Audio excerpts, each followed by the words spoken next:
Last night was the coldest night of the expedition, 10.4 degrees at sunrise.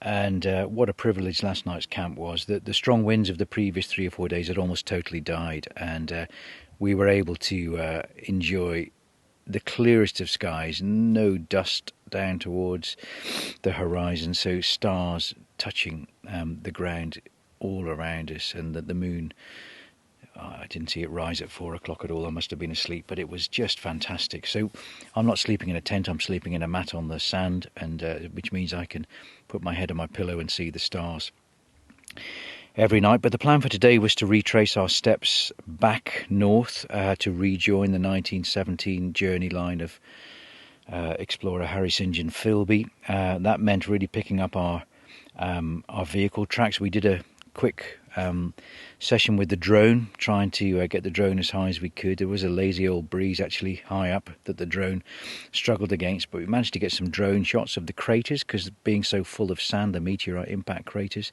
being so full of sand, it's very hard to discern too much from ground level, but hopefully from 100, 200 feet up with the drone we can see a bit more. So our tyres, how do you drive in sand, this enormous sand sea that we've been in the middle of?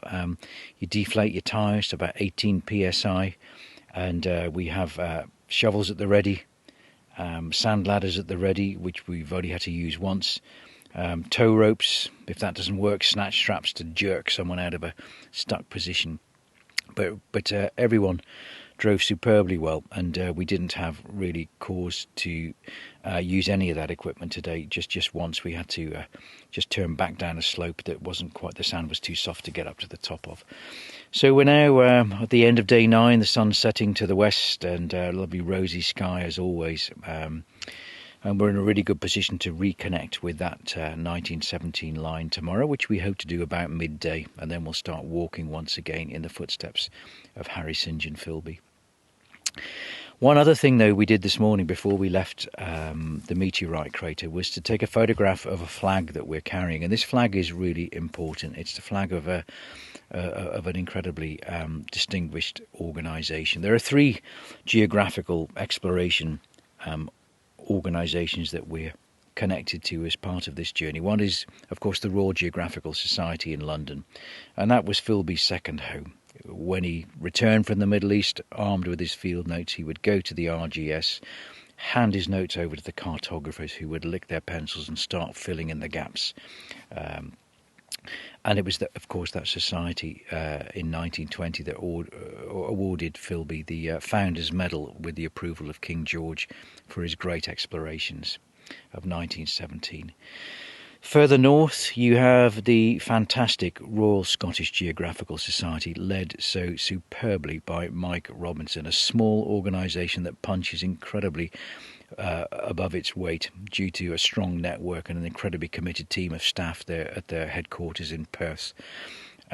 Some great innovative work on climate change of late, and if you visit our expedition website, you will see that we're trying to raise money for a young generation fund to give more young people in Scotland more opportunities in the field of geography and exploration.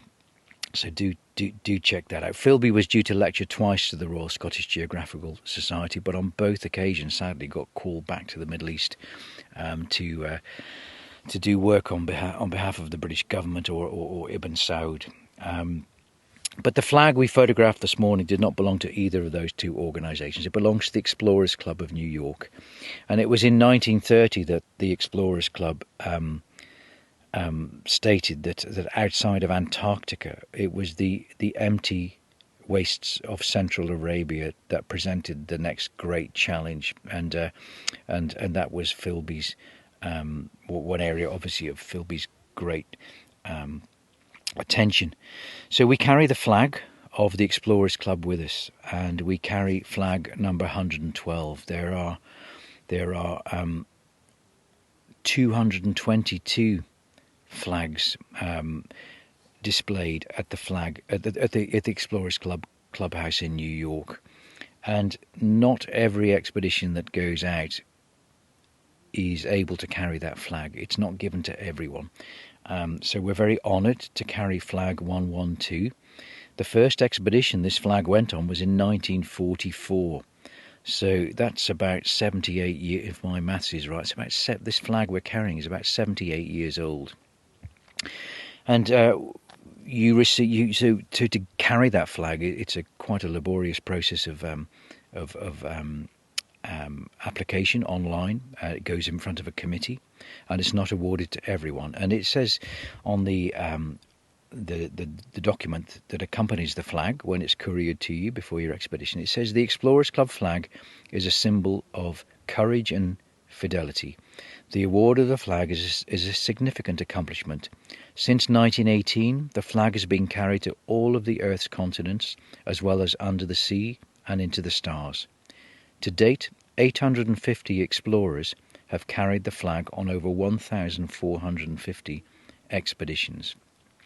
A select handful of the 222 Explorers Club flags have been framed and now decorate the clubhouse in New York, and we hope to lecture on the Heart of Arabia expedition in that clubhouse in 2023.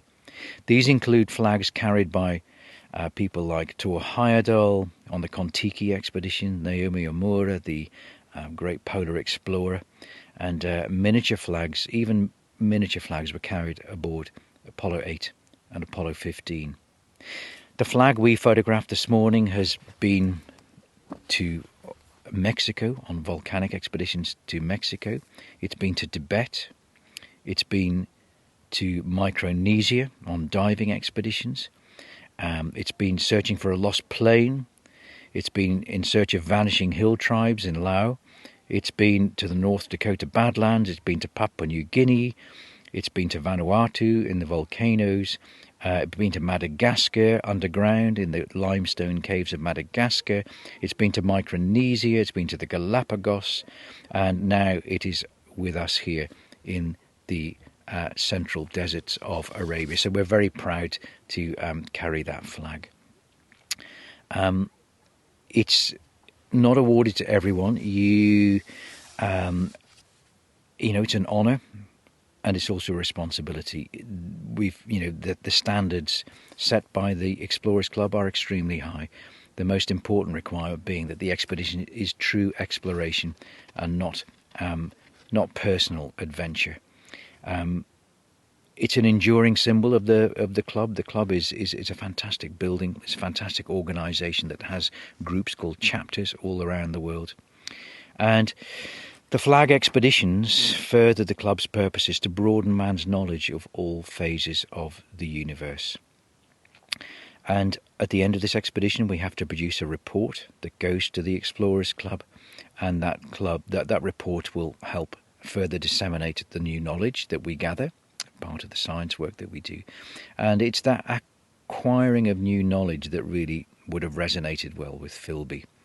And it's the acquisition of new knowledge, according to the Explorers Club, that distinguishes the scientific explorer from the adventurer or treasure hunter.